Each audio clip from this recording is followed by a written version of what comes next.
Welcome, everybody, to Southern Maryland Audubon's presentation of how we can protect birds from window collisions. This is a particularly timely topic because we're just starting the migration season here in Southern Maryland, and this is a time when birds are particularly vulnerable. We have a fabulous speaker tonight, Dr. Mark Southerland, who is our state's premier expert on how to prevent bird collisions to windows. He has a PhD in ecology from the University of North Carolina at Chapel Hill. He works as an environmental consultant supporting the Maryland Department of Natural Resources, but importantly, he also leads the legislative program of Safe Skies Maryland, which is a campaign for bird-safe windows and creating new laws at both the state, the county, and the city levels. So, Dr. Southerland, I'm going to turn the presentation over to you. Well, thank you very much, Molly, and thanks everyone for attending. I apologize for my voice. I might cough a little bit. I'm having some symptoms here, but I'm really happy to be speaking to all of you. Obviously, talking to an Audubon group, it's a little bit different than a general audience. I typically ask a general audience, who has experienced a bird colliding with a window, and almost all the hands will go up. And then I ask, how many birds do you think die from window collisions on an annual basis in North America? And no one comes even close to the number that you see on the screen in front of you, which is up to 1 billion birds lost annually colliding with window glass. So that usually gets everyone's attention, and I'm sure it's gotten yours, if not before now. So for this group, I wanted to sort of focus a little more generally in thinking about, we talk about conservation. If we care about birds, we care about wildlife, we care about conservation, and we typically think about habitat, and we talk about saving marshes and forests and interior forests and those kinds of things. But sometimes we feel like we're a little lucky because birds can't fly, and therefore they can move across from different habitats that are disconnected in ways that many other. I love Southern Maryland Audubon. Have the best programs. Okay, that many other wildlife can't do, but we have to be aware that that traveling through the airspace has its hazards, and it's not always safe, and it turns out it's not safe at all in many parts of the country. So I like to start off by saying that aerial habitat needs conservation too. So we need to make sure that the habitat in the air that birds use is also conserved. So you can see my second slide, Molly. Are we good with the glass? Yeah, we're all good. Okay, so to make sure it's moving forward. That's great. Okay, so this is it. I mean, this is what's happened over the last couple of decades. We have an incredible growth of glass buildings, envelopes that are sometimes entirely glass, often not for any window purposes, but just as an aesthetic, architecturally, so forth. So it's really, as you can see, all over the place. We have much more glass buildings than we used to in the past. We also have artificial light at night, which attracts and disorients migrant birds. And so I call it an accelerator. Glass is what kills birds, but because of light attracting them and disorienting them, it puts them in harm's way, even at a greater extent. And so because of those two things, we have this. And since this is an Audubon group, this beautiful woodcock here. This is apparently one of the most susceptible or vulnerable birds out there, flying into window glass. And so it's tragic to see in a wonderful bird like this. Every individual loss is a tragedy, but it's not just a few birds here and there. Those of you who might have heard about the McCormick Place event this fall in Chicago, where one building killed 1,000 birds in one evening. This was a convergence of bad weather and timing and so forth and everything, but you have a glass building, you can kill that many birds in one night. So it's not just one bird, it's hundreds, it's thousands, it's millions, it's up to 1 billion birds that are dying this way. So it's a big problem. It's also a problem now that we're having, I think, an opportunity. We're having a moment where people can relate, because numbers and even a tray of 1,000 dead birds might not have the same impact as a bird that people can relate to. So many of you have probably followed the story of Flacco, who is a Eurasian eagle owl who was in New York Zoo, but was through vandalism escaped from his enclosure and spent the last year flying around Central Park and parts of New York. And unfortunately, just last month on President's Day, is believed to have died flying into window glass.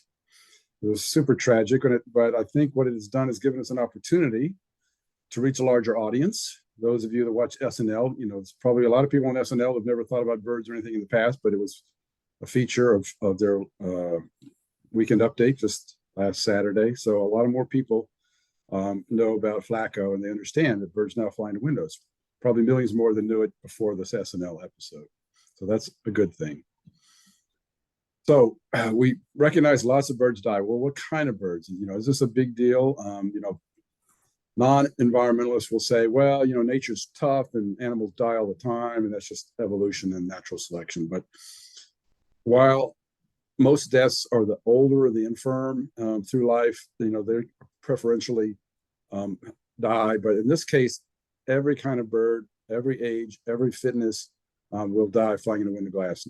Being more fit, being more, more better breeding condition, it is not going to save you from window glass. It kills migratory birds, especially the neotropical migrants, which of course are flying long distances, landing in new habitats, are especially susceptible. But no birds are safe. Everything from hummingbirds to raptors die. I have a colleague who's counted over 300 hummingbirds dying at the building that he's worked in his career, which is pretty astounding. Raptors have died many times at the Maryland DNR building in Annapolis. So when birds crash into window glass, if they do it in the spring, you've lost a chance at reproduction, right? They're going to go and reproduce. They can't do that. And if you lose them in the fall, it includes a large amount of fledgling birds. So that's actually more deaths in the fall because, again, you have more naive birds flying. So both seasons are, highly dangerous to birds flying near window glass. And it includes, again, as I said, every kind of bird, including the Baltimore oriole, which is one of the fastest declining birds about. So now we care about birds. We care about individual birds. We understand it's a full range of fitness of birds. Is it a big deal overall? And if you look at this study that came out in 2019 from Cornell, the Smithsonian, Canadian institutions as well, it identified the fact that we have 29% fewer birds in the United States than did in 1970, which is quite sobering. I mean, that's almost a third of our birds gone. We have that much less rich an environment to be with than we did then. And of course, window collisions is one of the main causes of that decline over time. And it's certainly not sustainable. You can't keep losing that high proportion of birds over time. What's interesting from a scientific point of view is this number, which sounds, okay, so how much do you believe that number? How real is it? It was actually two independent sets of data. So I really, really like the fact that they used breeding bird survey data as one way to do it, but they also used next-red radar. And they did all the analysis and came up with statistical numbers, and they came up with 29% in both studies. So it was really quite amazing. So we're very confident that that's what's happened over time. So it really is a giant problem out there for the populations of birds, not just the individual birds. So someone still says, so it's a lot of birds and it's all kinds of birds and they're declining significantly over time. But so what's the big deal about birds? I mean, they're pretty and so forth, but beyond just how wonderful birds are and any moral implications we might have for conservation, they're really important to both the ecosystem and the economy. I mean, birds provide pollination, seed dispersal, pest insect consumption that are critical to agricultural sectors in the communities. Just in Maryland, the tourism industry, where wildlife watching generates $450 million a year economic activity. So that's a lot of money just from the activities of having the birds around. And as you'll see, as I continue to talk about possible solutions or existing solutions, less glass in buildings increases energy conservation and therefore combats climate change by reducing heat gain and air conditioning, which we know is an existential threat affecting us. So really the loss of birds is both related to climate change and biodiversity loss, the two greatest threats facing humanity at this time. So why does it happen? Okay, we've told you it happens. We've told you how big a deal. We think hopefully I've convinced you how important it is. Birds don't see glass. And actually humans don't see glass either. You might have seen videos at the Apple building out in California where these curved glass walls, people walk into them and hit their heads and some have to go to the emergency room.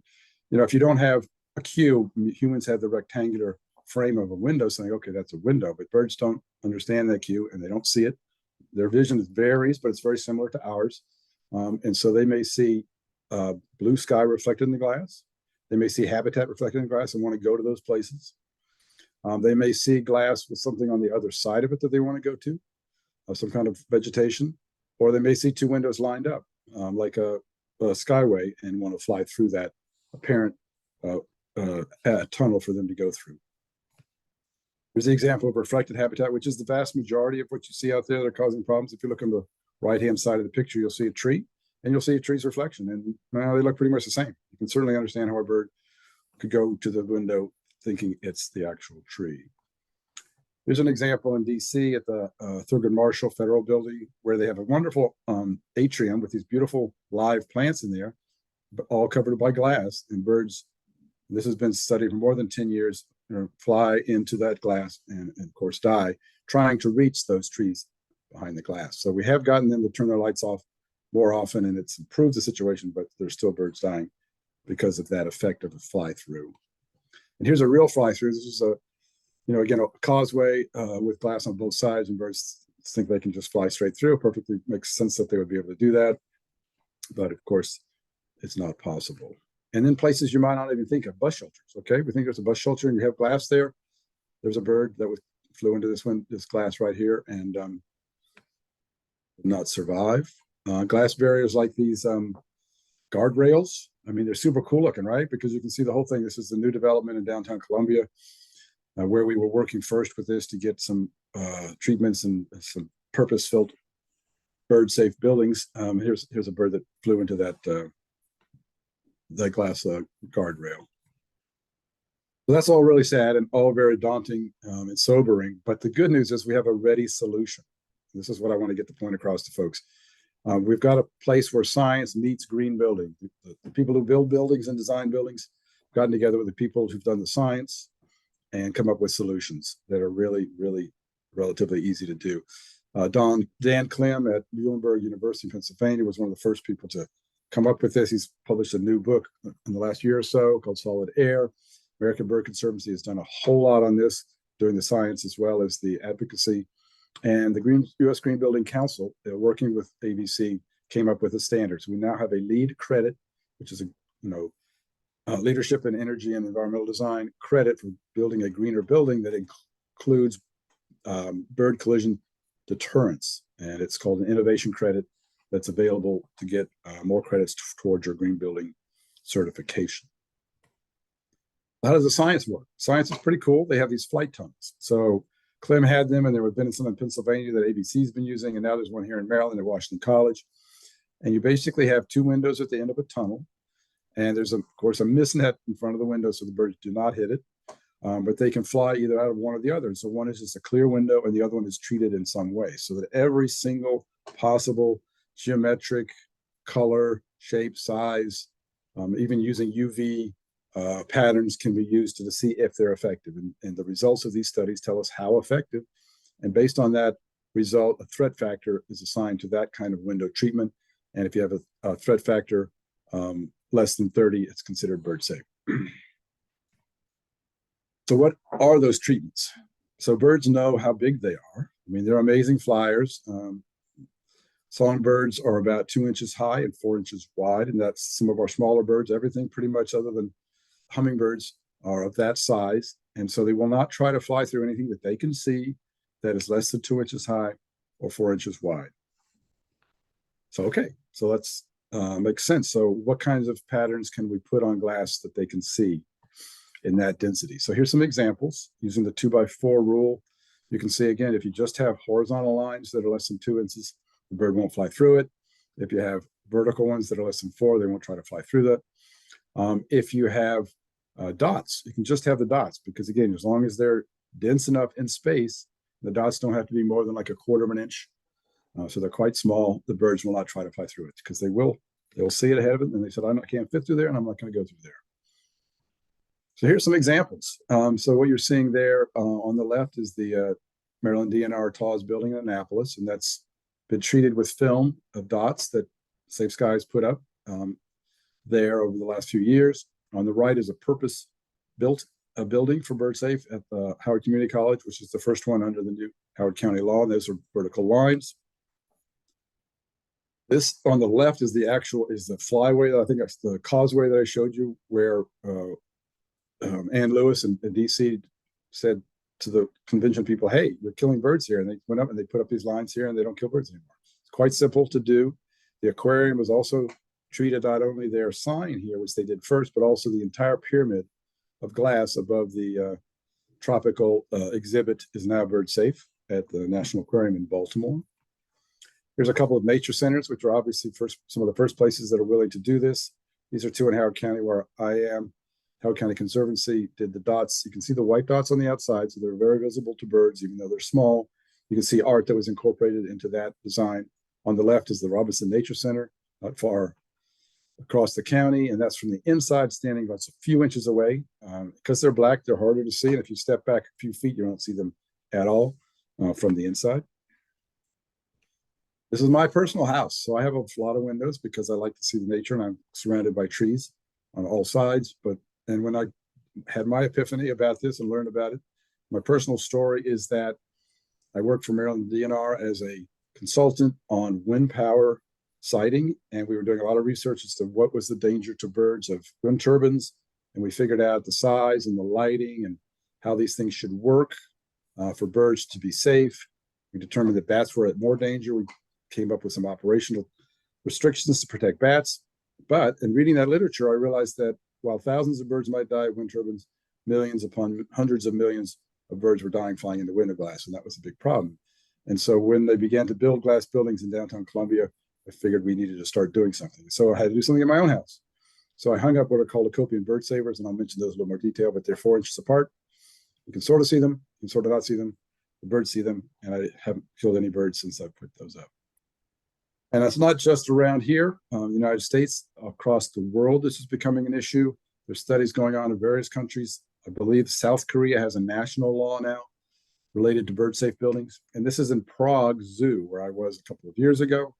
I just happened to go past the tiger exhibit, and I saw these glass walls that were covered with dots so that the birds wouldn't fly into them. And that was a pretty cool thing to see. Some other examples of buildings that are locally that are going up now, being purpose built for bird safe. This is the new Chesapeake Biological Laboratory building in Solomons. It's got all kinds of sustainable stuff. People want to build green and be sustainable and save energy, including the glazing in the lower left has to be bird friendly. So that's one of the main pitches we're telling people. If you're going to be sustainable, if you're going to be green, it's not just about energy. It's also about saving birds from window collisions. This is the MAC building, which is in Howard County's Howard Community College in Columbia, Maryland.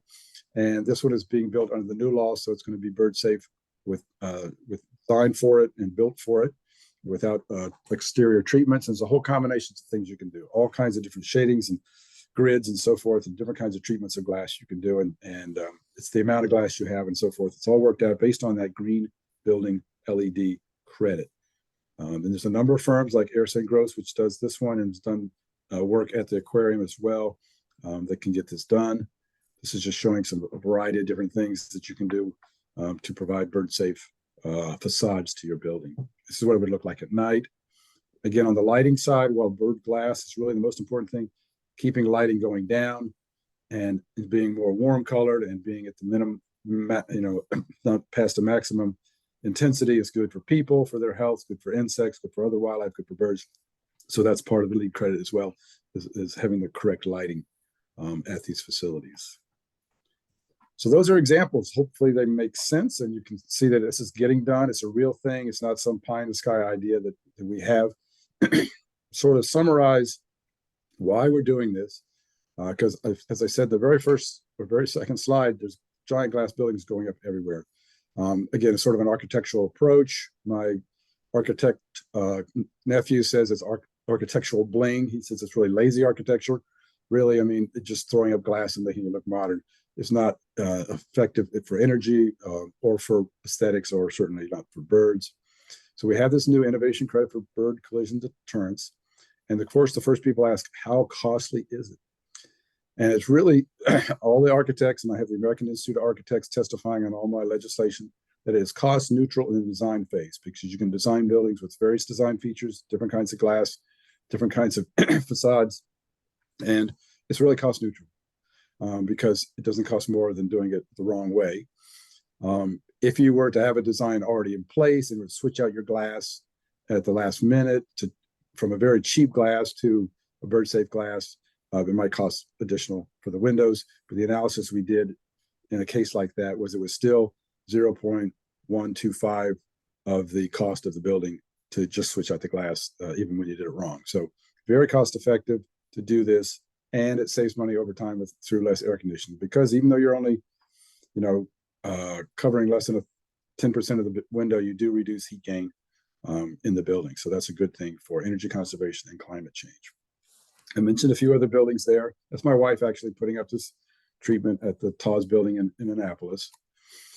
So I just mentioned some of these points already, jumped ahead, I guess, a little bit, but really it's a cost-effective thing to do it in design. If you have to do a retrofit, and of course there's lots of glass out there, all our homes and all our nature centers and all our schools and buildings have glass, should be treated to the extent possible.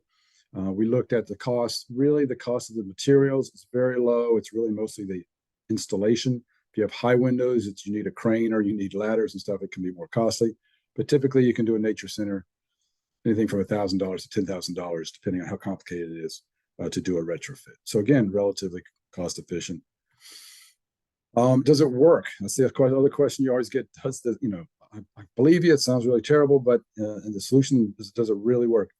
Absolutely. And that's the great part about this. We could be stuck with a hard problem like climate change, which is how we're going to fix this, how we're going to get it done. These window treatments, these design features work. Every study that's been done has produced over 90% reduction in collisions. A couple of examples here. Really, it just works. Birds can see it and they don't fly into it. And that's because the science was wedded with the green building standards over time. Here's an example, specific example. So this is the Javits Center in New York City, one of the largest conference centers in the country. It had a lot of glass. It was killing about 675 birds a year flying into the building.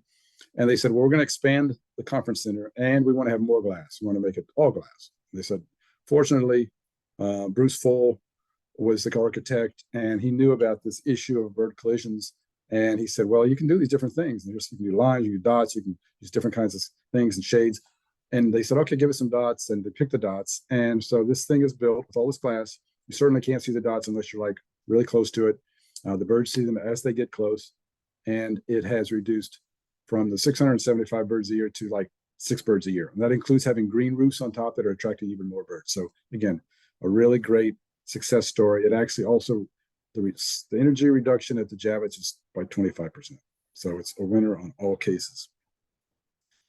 So that's the story and that's the solution and that's how we want to move forward. The question is getting the word out, and I'm really happy to be able to talk to you, and I hope you'll spread the word as best you can. So Safe Skies Maryland, as Molly mentioned, is a group that I started with a couple of colleagues in 2017. We are an arm of the Maryland Ornithological Society. And so what we decided to do was really raise awareness so that we can reduce these threats of bird collisions and make as much progress as we can. As you know, this is a cumulative problem across the landscape. It's like stormwater. Rain comes down and you can't stop it in one place. You have to stop it at its source and to save downstream pollution. In this case, we need to treat as many buildings as we can to make the air as safe as possible for birds. So we were focusing on outreach and education at the grassroots level, retrofitting buildings, is some of them which I've already shown, and advocating for legislation, which I put a lot of my time. So we passed the first county law on the East Coast in 2020 in Howard County, and we passed this first state law on the East Coast just this last April, and I'll talk a little bit more about that. I want to start off at the federal level. So this is not something that has been ignored at the federal level. Mike Quigley near Chicago has put in a bird safe building bill every year for the last several years. Sometimes he has a Senate sponsor, Cory Booker most recently. The bill has actually passed the House twice, back in 2020 when it was attached to some larger bills, but it never passed the Senate at that time. And now it's not, passing the current House that we have. So it's still there. It's available when we get the right folks elected into both houses. We can have this. The good news is that with our current president, Biden, and his administration, bird safe standards are being applied to federal buildings now as an executive order. But we wanted to make it a federal law so that it'll always happen. Right now, we're doing the right thing, but we have not passed the federal law yet. But across the country and in Canada as well, state and local laws have been enacted. Minnesota did a lighting law back in 2013. Illinois in 2021 did a buildings and lighting law, which is the right thing to do. At the time I did this slide, it was 21 local jurisdictions. It's probably more than that now have passed laws. So they're all across the country, many in the West Coast in California and many in the Midwest where the flyway comes down to the Great Lakes. I'll go back to the Howard County law, which again was our first success. Deb Young, who's seen here, as our sponsor, one of our champions. And in Howard County, it was basically appended to our green building law that was in place. It includes both public and private building. Doesn't include schools, which is something we would like to add in, but that's important, public and private, getting both. We did all the surveys at the community college and various government buildings to show this was a problem. We've been advocating it again for many years. So this just started in 2020, and now we have this first building going up at the Howard Community College. Washington, D.C.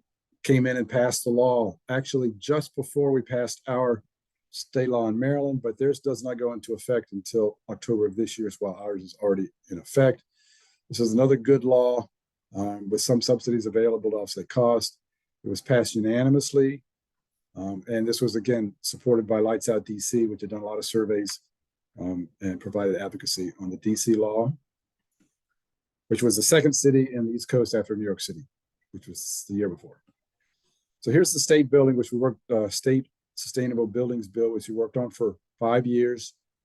Energy conserving, it's really bird safe standards. In order to get it through, we focused on the energy conserving part, but it is a bird safe bill. It uses the lead innovation credit for bird collision deterrence. It applies to buildings built by the state with 51% state funding. So anything that has 51% state funding has to be bird safe going forward, excluding schools, which again was something we didn't want to happen, but it was required to get it passed. We hope to add that back in. It requires, this is again using the lead innovation credit, that a threat factor of 30 less. The less than that has to be your building exterior. It's calculated by the amount of glass and the type of glass. You can use any kind of, you can make the whole building glass if you want to use the right type of glass. You can use any combination of treatments or whatever, anything you want to do.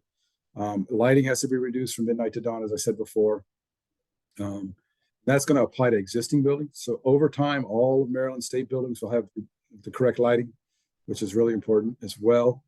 And we do have a caveat in there that says buildings shall meet standards to the extent practical and within budgetary constraints. So that's a lesson from getting bills passed, but we're not concerned because we know it works and we know it's cost neutral. So it's not going to be a problem, but we wouldn't put it in there because then they weren't sure that anytime a politician takes on a new subject, they're afraid of unforeseen consequences.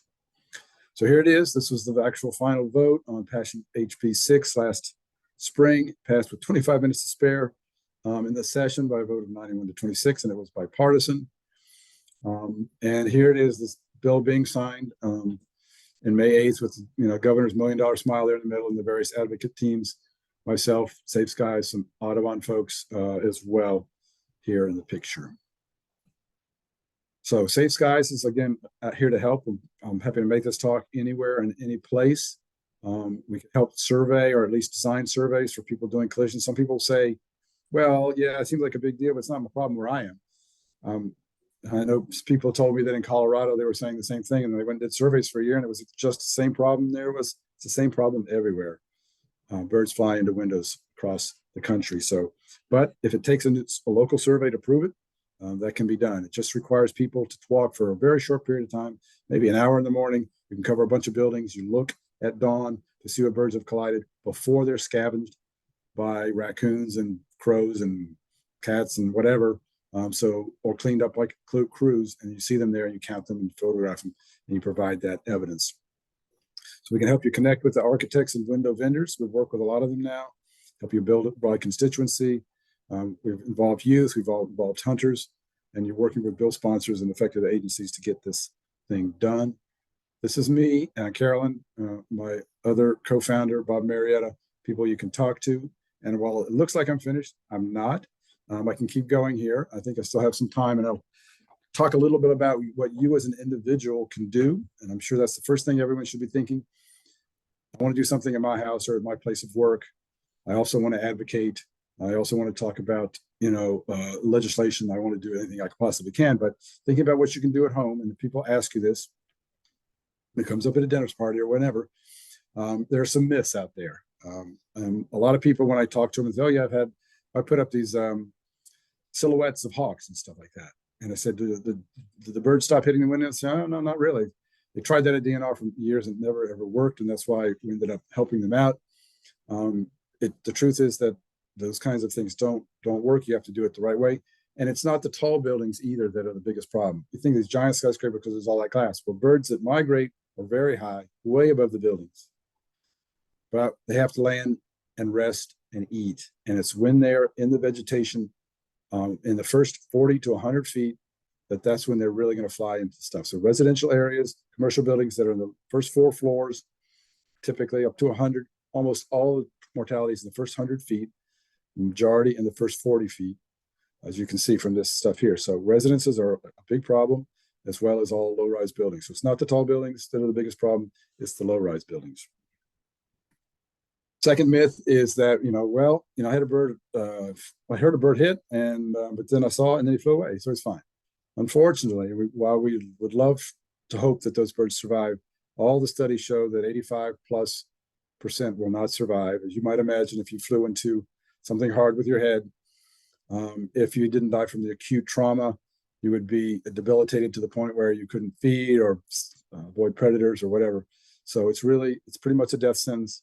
If they are available to be rescued, you can take them to rehabbers, and some of them can be saved. There's some procedures for doing that, and there are some rehabbers in the area. The third one is the one I started with by accident, which is that the silhouettes work. And again, they really don't. Birds can see how big they are and they know what they can fly through. And if you have 2 silhouettes on a window, they'll fly around them. So what you really need to do is have those dense treatments of lines or dots on your window. So to summarize, what can I do? Identify the problem windows you have. The good news is that if you don't want to do your whole house, if you know which ones are the ones that are problematic, treat those. You might solve 90% of the problem by doing that. And that all depends on what kind of reflections you get. Typically, it's usually reflections, and how the reflections occur during the migration seasons in particular. So you just need to go out and look at your house and say, does that look like a reflection of sky or trees to me on that window during the migration months? Do it every day during a different weather and stuff like that, and see. And you may find out which ones are the most dangerous, or you can actually you can do surveys too and see which ones are actually killing the most birds. Typically, it's pretty easy. Someone says, it's my sliding glass window here, that's where all the birds fly into. So that's the one obviously to treat first. Bird feeders and baths, I'll mention a little bit more about that. Where you place things that attract birds is important.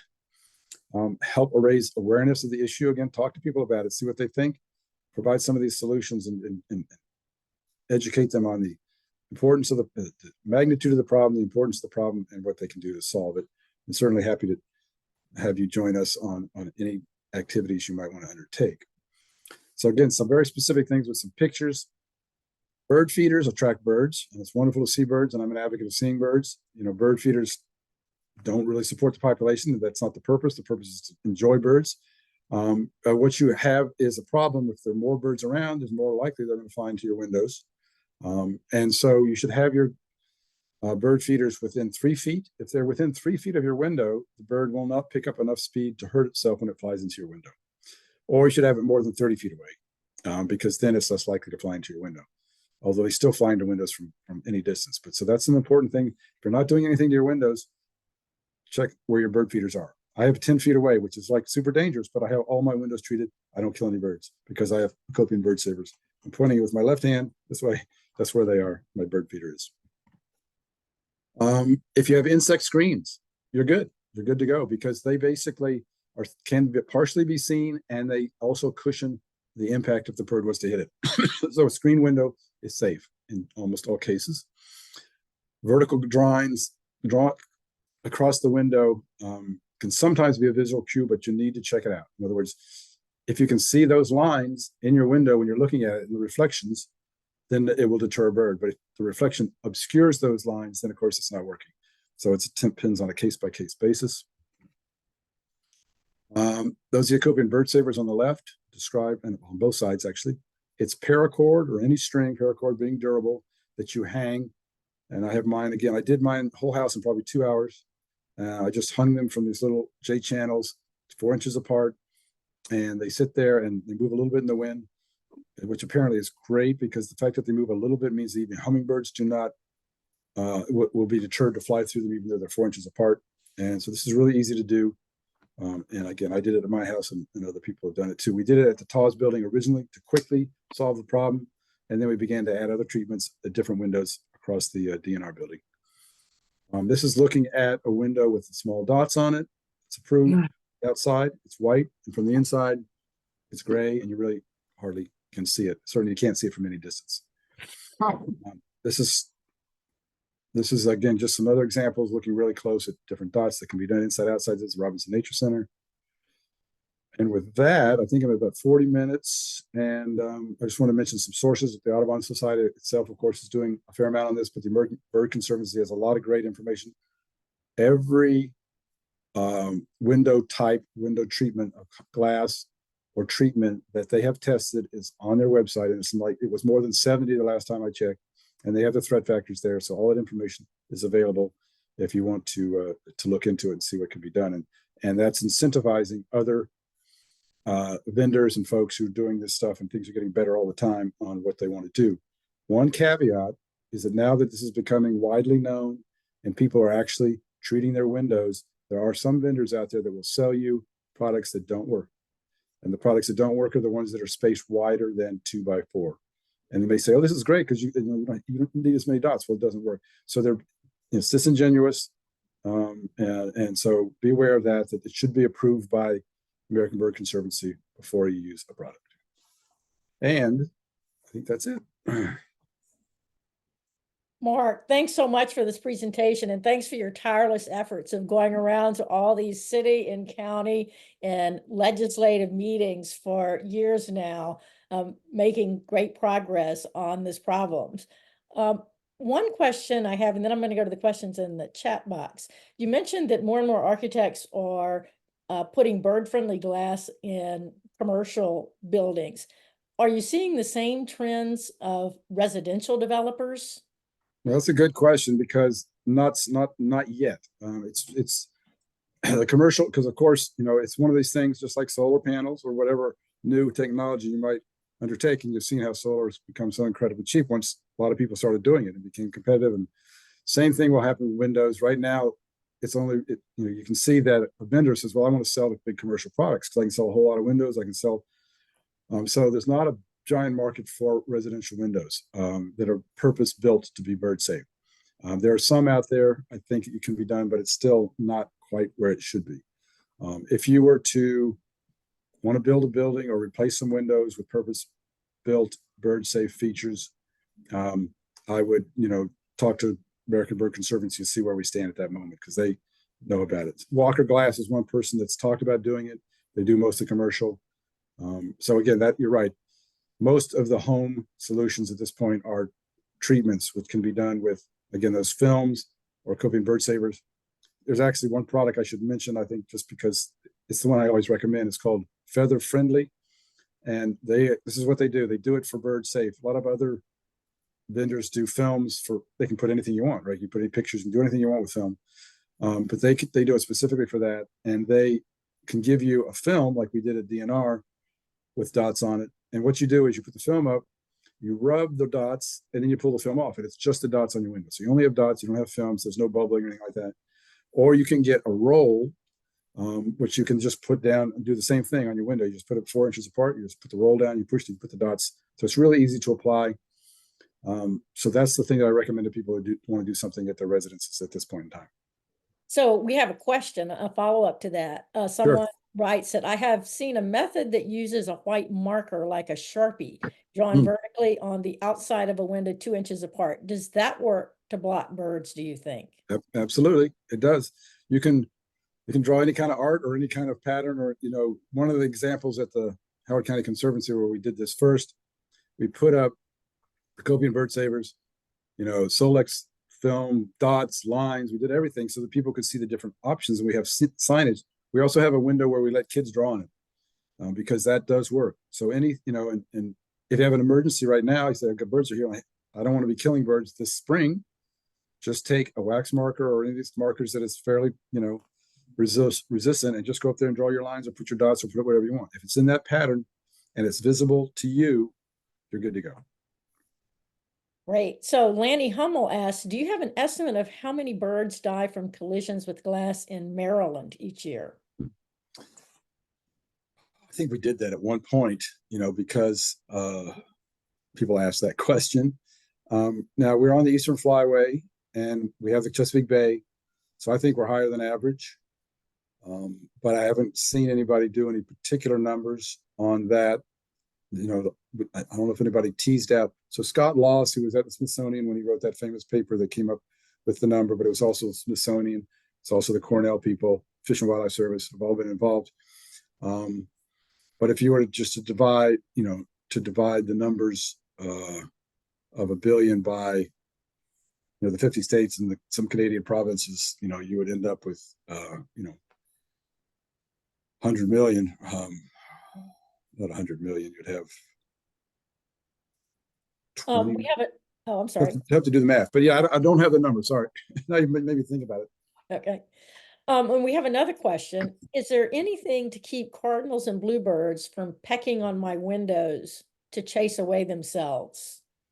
I mean, they see it a competitor, right? So they want to do that. And that's a different story. Some people will talk about that. And typically they probably tire themselves out, but I doubt that they hurt themselves, but they are pretty annoying. They can be pretty annoying. The only success I've had is people just sort of blocking that window with something for long enough for the bird to give up. And that can be something solid. I don't know if anybody puts up dots and stuff like that. I would put up something solid where the bird is so that they don't see themselves anymore, and see if, for a period of time until the territorial instinct is gone. That's my best suggestion on that one. And Tim Matthews is asking, are your slides available for the group? Sure. I'm happy to send it over. I mean, I continue to add different things and so forth. Like there's a slide that I didn't have in here. I was actually slamming some stuff together today, but I have another slide. So here's people, again, they ask, so this is in Maryland, we've got, I think, 23 buildings that I know of that are bird safe now, which is not an insubstantial number. But in Toronto, they've now, under their law, which is one of the first laws, they've built 1,000 buildings that are bird safe. So, I mean, this gets done. It's not crazy to do. It's just standard practice. So it can be done. So I'm happy to get you those slides. And the reason I brought that up is because I wanted to add that slide in, and I missed that today. So I apologize for that. Let's see. I'm going to stop sharing that one, and I'm going to see if I can find the other one. But anyway, ask me another question. I'll see if I can get that other slide for you. So we're getting lots of kudos in the chat box, including several people who said they're going to go out and check their windows tomorrow. That's what you want to hear. Are there any folks out there, if you have other questions, please unmute yourself and ask Dr. Southerland your question. Hi. Hello. Can you hear me? Yes, Yep. I can. I'm Lisa Garrett. I'm with Prince George's Audubon Society, and I also run a nature center. And we put the bird safe tape from ABC in lines across the doors of our nature center. And so far, we've had no bird strikes since we opened in April of last year. But I still am concerned because the glass is treated with a mirrored film behind the dots. They thought that would be good because then people couldn't look in to the building and see things and try to break into the building. But I feel like it's a big mirror. But we did put the dots up.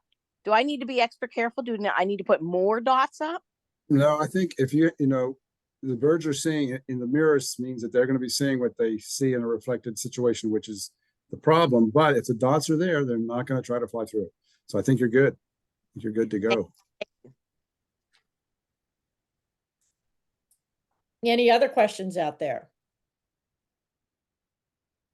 Mark, I have one. You were talking Sure. about lights, and migration season is just starting now. What can homeowners do, all the folks listening, in their own homes to curb the light problem that disorients birds during the migration season?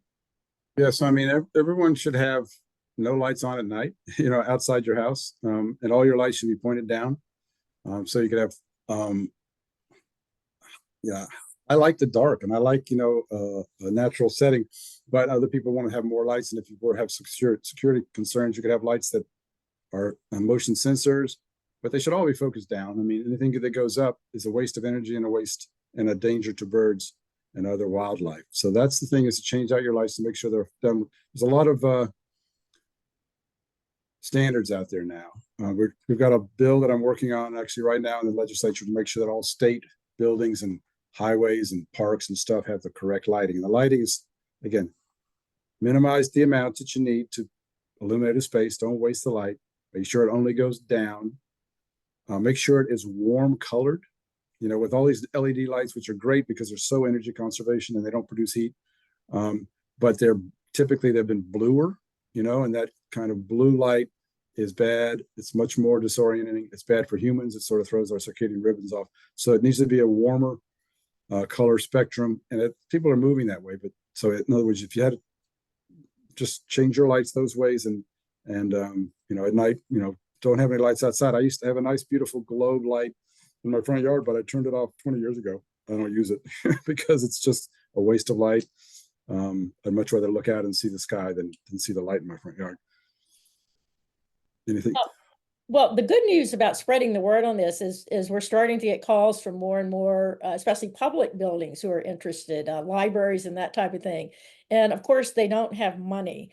Do you know of any programs that provide grants to either public buildings or nonprofits or others who might want to install bird-friendly devices on their glass?